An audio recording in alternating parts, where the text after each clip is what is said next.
What's the most ridiculous rule you've heard someone have for their house, family, children? My wife once had a friend over for a sleepover. When she was little, suddenly, their mom showed up to take them home, apparently. The friend had seen beer in the fridge and called her mom crying because of it. They were not allowed to look at, talk about, think about, and especially drink beer. Scared her so much that she called her mom to come get her. That is a foolproof way to create a future alcoholic as a teen.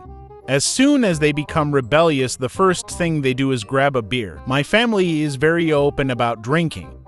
I used to be given sips of beer and wine when I was a kid, and I hated the taste. It was never a big thing as a result. The only time I drink now is when I hang out with my family, haha. I grew up in the 80s, so my parents let me try a lot of stuff. My dad chewed beech nut chewing tobacco. I asked to have some. He threw me the bag and said, "Have it, kid." I grabbed a big wad and started chewing it.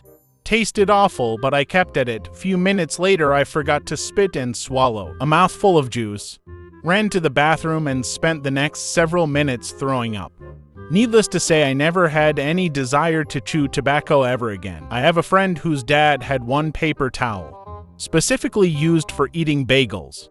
You cannot reheat or eat your bagel on anything other than the bagel towel. No plates or bowls were allowed to be used for bagels.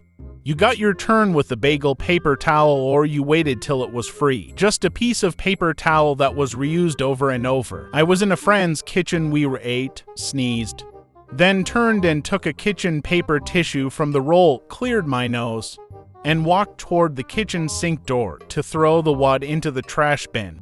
My friend burst out, "What are you doing?" I'm like, "What? Throw away the trash," he continued. "Are you crazy?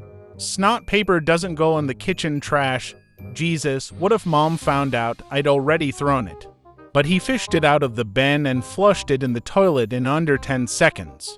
I already knew his mom was a nasty ol' badalax, but I had no idea how deep her will manifested. I wasn't necessarily a rule, but I had a good friend whose mom had locks installed on all the kitchen cabinets to prevent her only child from eating when he wasn't supposed to.